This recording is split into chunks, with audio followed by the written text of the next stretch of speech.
Hey guys, Chad and Sebastian here with the Reptile Rangers. Now we're at the Kernersville Reptile Zoo and Medical Center today.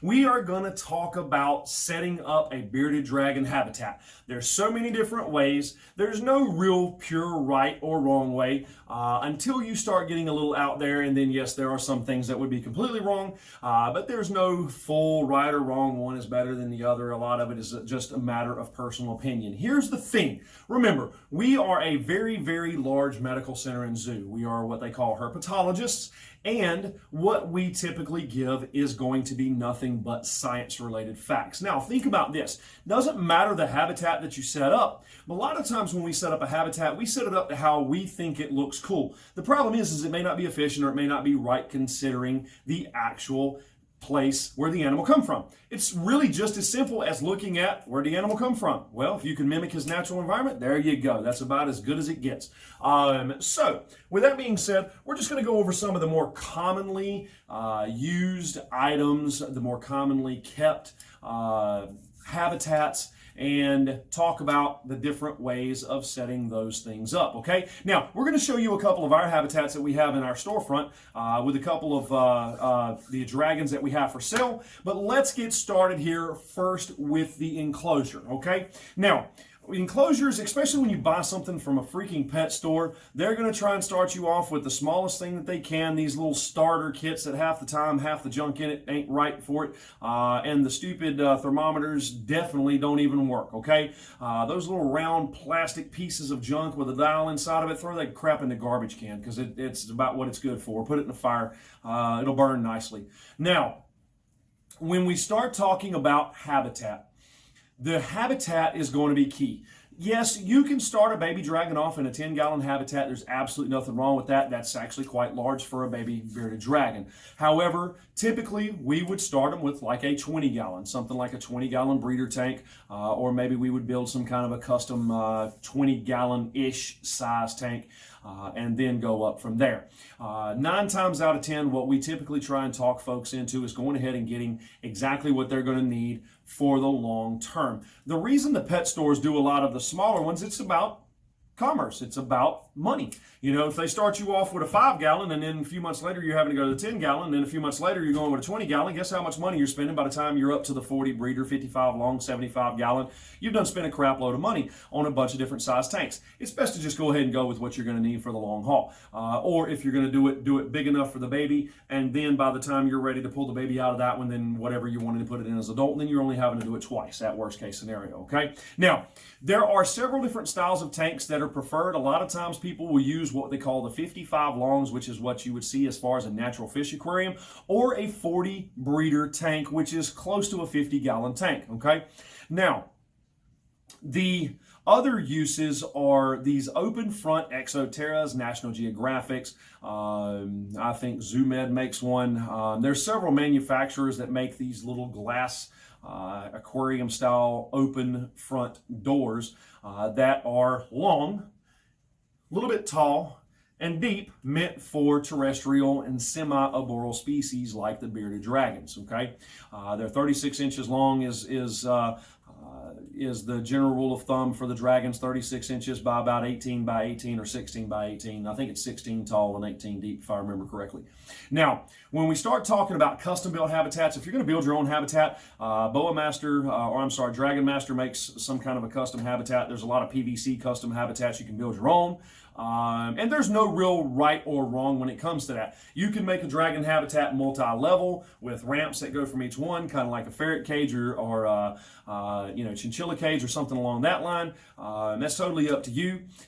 But when it comes to custom building one, really the sky's the limit. You can do it however you want to. There's many different ways of decorating it with different foam inserts or different chemicals that's used that's not harmful to humans, or not harmful to the animals themselves, where you can make your own decorations and build your own basking spots and hide caves and so on and so forth. I mean, again, you can go crazy with this stuff. But we're just talking simple, you bought it from the store or you bought it from some breeder or whatever the case may be, just a good habitat that's going to be efficient for the animal. You can go with open top, like the 40 breeders, 55, 75 gallons, 125 gallon, just regular old open top fish tanks work perfectly fine. Or you can do the open fronts like the National Geographic, ZooMed, Exoterra, whatever the case may be, and those are double doors. They open from the front, or you can build your own habitat. Now, let's talk about some of the essentials that you need inside of your habitat. Now, we use sand in most all of our habitats. Now, of course, you're going to see some of the idiots on these Facebook forums and some of these Google groups that's like, preach, don't use sand, don't use sand. Well, what do you think they're on in the desert? Moron, they're on sand, okay? That is natural habitat. These animals are not stupid. They know how to react and they know how to act in these kind of environments. Now, we can make that worse if all we do is put them on sand with nothing but a water dish, because yes, they're taking sand to water and water to sand and sand to water, and they're eating off the sand and so on and so forth. Yes, that can cause impaction problems. But technically speaking, when you see kind of how we have our desert habitat set up, whether in the zoo, that you'll see, or whether in the storefront, it still has the sand in there. They have plenty of things to be able to get on and off of. Keep the water dishes clean. Feed them, don't feed them on the sand. Put them on a feeder dish, as what's supposed to be anyways. You're good to go. Yes, they go around licking sand, and they'll take a few granules of sand in. They will grind those things down inside of their belly. It also, kind of like chickens or ducks, it does help to grind down the food a little bit. Turtles will do the same thing. They'll eat the rocks at the bottom of the aquariums, the little colored rocks that you use for decoration. Same concept, okay? So there is no real right or wrong. Now, the first thing is like the bedding, okay? We just use regular old playground sand. Quickcrete sand from Lowe's Home Improvement, $3 for a bag of sand. And I am under no obligation to recommend any of this junk, because a lot of this crap is expensive, and I'll tell you how to get it cheap. None of these jokers is paying our bills or paying for any of these sponsorships, so I don't care if you do it or not. But our main thing is by telling you, giving you the right scientific information, medical information, and then telling you how to get this stuff dirt cheap. All right, this is something that some people will use. It's Vitasand. It's actually a vitamin and calcium style of sand. I don't personally like it. A lot of the times it'll turn the animals different colors, and it's not really all that healthy for them. Even though it is a calcium style sand, it can become very obnoxious, very chunky, things like that. But this is one of the things that some people will use that don't really know that you can just use regular old playground sand. The Vitasand is one thing that they can use. I have seen some people use this stuff, this Eco Earth. I absolutely detest this stuff right here. Can't stand it. There's only very few scenarios where I actually like using this stuff right here. This stuff right here works really well for like the spiders.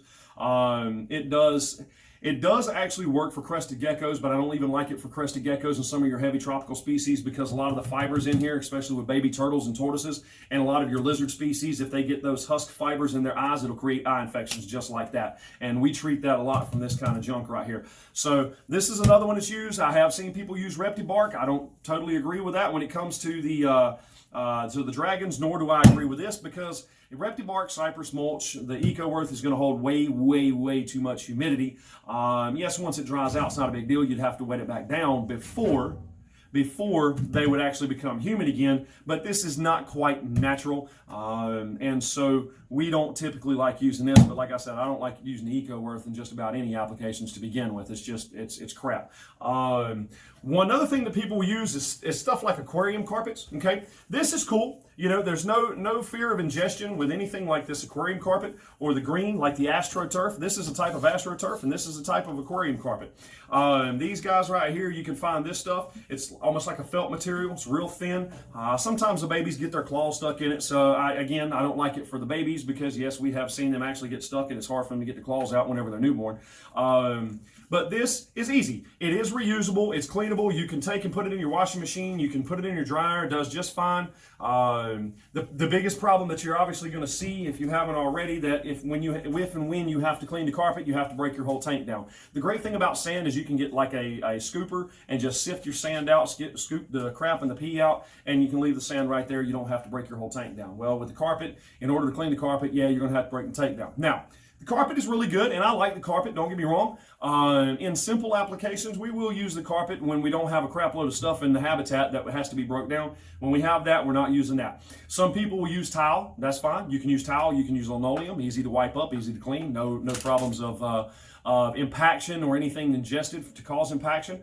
So there's many different choices of what you can use as a bedding or a substrate material to go on the bottom of your tank. Now, next, let's talk about some of the lighting issues. Now, we have two different types of light that we will use. Regular old bulbs that produce heat.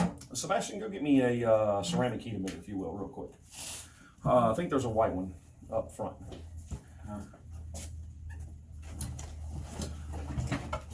While Sebastian's going to get this, these right here is just what you would consider standard. The pet stores sell these day basking bulbs. It's no different than an old incandescent bulb that produces light and heat. Some of them are directional, meaning it will shoot the light directly to a single point. So it will make a single point a little bit hotter, but they're so stinking expensive. I mean, you can get these incandescent bulbs. Again, I'm not under any obligation to tell you to go anywhere. Again, my point is saving you money. If you get a 100-watt incandescent bulb for a standard 40 breeder tank, you're going to be perfectly fine. Things like this right here, okay? So Sebastian just come back. I absolutely love these things. These are called ceramic heat emitters. Now, the difference between these two, you could run this day and night if you wanted to, and a lot of people will do so under our directive, because this produces heat day and night both. Your temperatures are going to rise during the day, fall at nighttime. This produces no light but straight raw heat. This one produces light. Well, the difference is, and the reason I like these so much better, is these guys right here actually have an element like what's inside of your stove. It's a thick metal element. These guys have, of course, a filament. These burn out much quicker than what these guys will. It takes a long time, unless you just really do something stupid. It takes a really long time to burn one of these out or break one of these things and cause it to go bad. So these last much longer. But not to mention the fact, and especially during the wintertime, depending on where you're at, these you can run 24/7. When you're still trying to give day-night cycles, you can't run this 24/7. These you can run 24/7, okay? So you have heat, right here, heat, UV. There's several different styles of UV. You got these little curly Q bulbs. You have ones that are kind of U-shaped. They're fluorescent U-shaped that are UVB.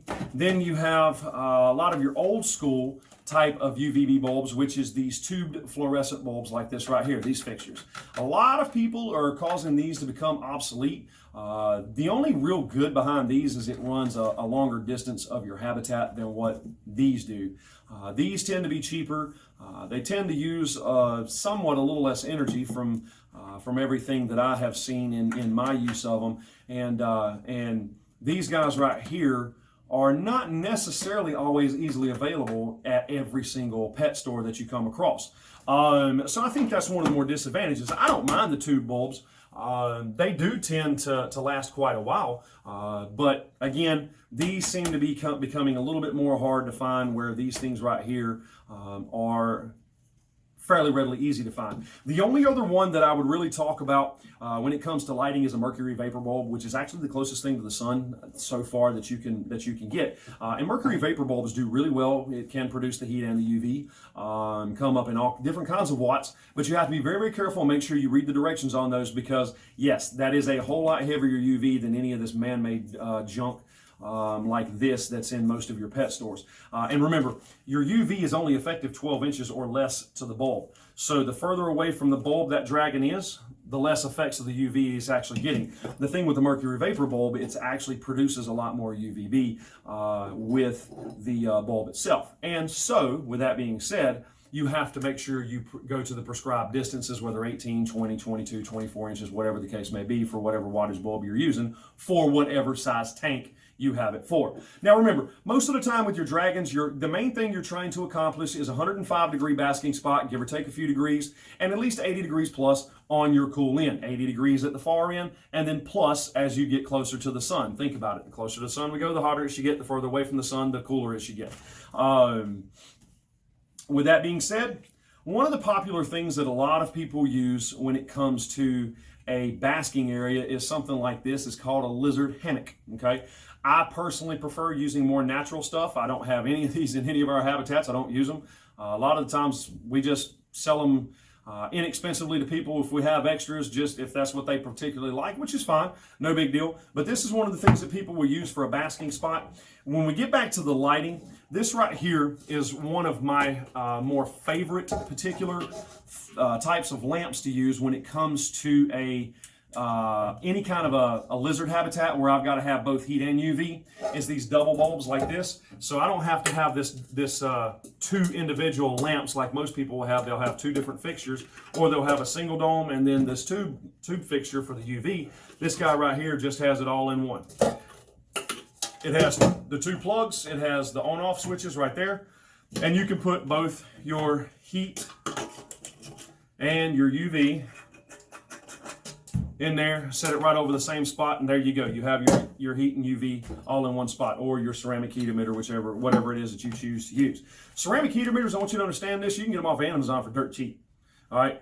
And, I mean, as a matter of fact, probably cheaper than what you can get a lot of your day basking bulbs from your pet stores. And again, these last a whole lot longer. So again, this is about trying to save you money. Now, decorating a dragon's habitat is really up to personal preference.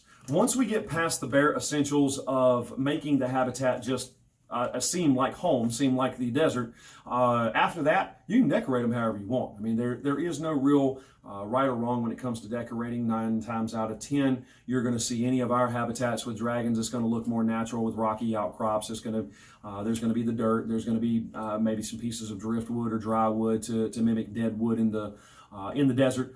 But it's going to look like a desert habitat. But again, you can decorate them however you want. I mean, I've seen people have it almost looking forested, but it was hot as could be. And that's fine. I mean, you can decorate it however you want to. I mean, the main thing is as long as your dragon is healthy, it's eating like it's supposed to, it's having bowel movements like it's supposed to, and it's active like it's supposed to be, and the temperatures are where they're supposed to be. As far as what it looks like, not really that big of a concern. Because remember, a lot of times we set them up to how we think they look cool, and it just doesn't play the effect.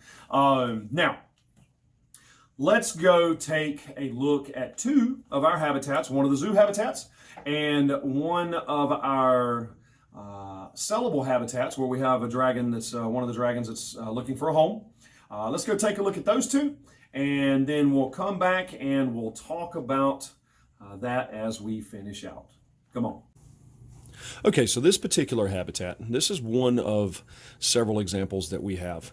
This particular habitat would be equal to about a 65 to 75 gallon tank. And this is an adult dragon, and you can see how big this habitat is in comparison to this dragon, okay? Now, this is just, again, one example. In here we have the sand, which is going to be more natural to them. We have, of course, a cut up log, which would emulate dead wood in the wild. And of course, there's a skull just for goofy decorations. The more important pieces to this habitat is going to be these right here. This is a piece of marble or slate. I'm sorry, it's a piece of slate, slate rock that was used for like outdoor lawn garden walkway pieces for decorative items. And these right here are big old just natural rocks from the outside, okay?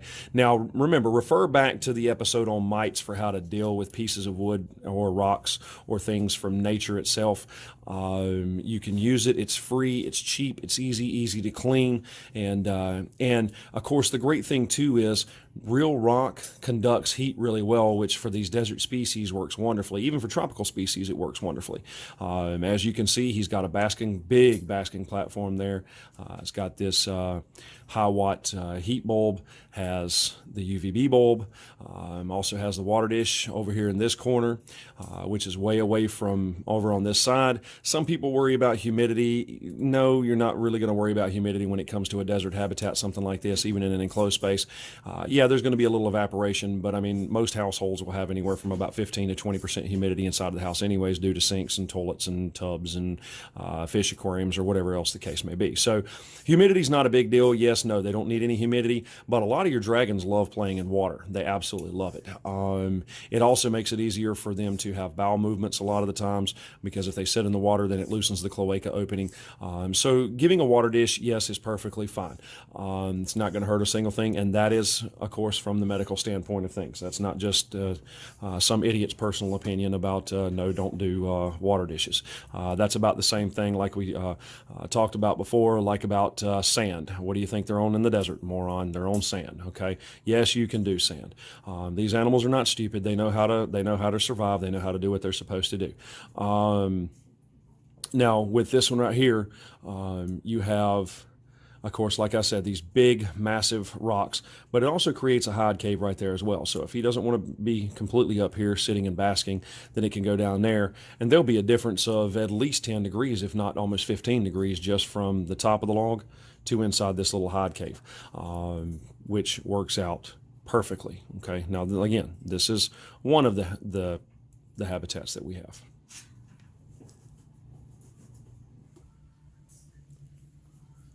Okay, and right here is our zoo dragons. These guys are on exhibit in the zoo. You can see this backdrop right here. This backdrop's really cool. It's actually a plastic insert. It's really, really thin. It's plastic. You can see their natural rock there. There's a food bowl. And yes, whenever we feed them on sand or have sand habitats, then of course all fruits, all vegetables, and all bugs will go into feeder dishes. There's another piece of rock right over here in this corner. Of course, they have it's a corner water dish, one of those plastic preformed corner water dishes right there. But these two dragons right here, you got a piece of driftwood that goes up in there. This is another example of how to set it up. And as you can see from the lighting right there, this is one of those double lamps. It's a double unit, all one fixture. The heat bulb goes on one side, the UVB bulb is on the other side. You can see it gives them a nice hot and light area versus a dark area, which of course again, the water dish is on that side, so this is going to be our cool end. Our hot end is going to be this end, since that's where the heat source primarily is. Okay. Okay, guys, so as you've seen, look, like we said, this is just two examples. The main thing we're going to do when we set up a habitat is we're going to set it up to look just like it would in nature, or as close as possible as what they would have in nature. Sebastian, what's the easiest things you think about the way that we set it up? For the first cage, the one that's up front in the sellable area, it's really easy to clean. The slate rocks, you just hose them off, wipe them off whenever needed. It's sand, so you just use one of the cat litter sifters. You sift it out when it craps in the water dish, or when the water gets dirty, you clean out the water dish. I mean, at worst case scenario, it would take us 15 minutes to completely pull out and redo the cage. So, I mean, that's really, really, really easy. And then the second cage that we have, the one on the zoo, pretty much the same thing. The hard backdrop is more rough, so it allows them to climb. But it also makes it a little bit easier. You can take a scrub brush, you can scrub it. It's got sand as well, so you sift it out, clean the water dish. It is really easy to do it with sand. As he said earlier, carpet's a little bit harder, still reusable. But the easiest thing about care from what we do is just making it really natural, but making it real simple. Not as many big items, just a couple of small things bouncing throughout the cage, making it really easy for cleanup. The main thing to remember, especially for parents looking to get something for their kids, is, yeah, a lot of the times we hear parents in here and, oh yeah, this is going to be your animal, you're going to take care of it, yeah, you're going to, and it ain't too terribly long and we find out the parents are still taking care of it. Okay, fine, whatever it is, what it is. The main thing, the main point about this is ease of care. The way that we're talking about it, and as many animals as we have to take care of on a day-to-day basis, we want it to be as absolutely easy and as quick as possible. And the way that we have these set up, the way that we do it, is the fastest way that we know of, not only to keep them maintained, but to go through and tidy them up and go right on to the next habitat. Okay? Now, again, remember, this is just a couple of ways. There's no real full right way, 100% right way. There can be many rights to this. Yeah, there's a few wrongs, and we went through some of the wrong ways of setting things up as far as the dragons themselves, the bearded dragons goes. But this is just a couple of examples. It's what we do. Again, hope this helps you guys out. Make sure to hit that subscribe button. Make sure to hit that like button. Feel free to share away. Write us in. That's where this come from. Let us know what you want us to film about. Medical issues, ecosystems, housing, the medical center, the zoo, whatever. You let us know. This is Chad and Sebastian here with the Reptile Rangers. We are the Kernersville Reptile Zoo and Medical Center. We'll either see you here at the zoo or we'll see you on the next episode. Later.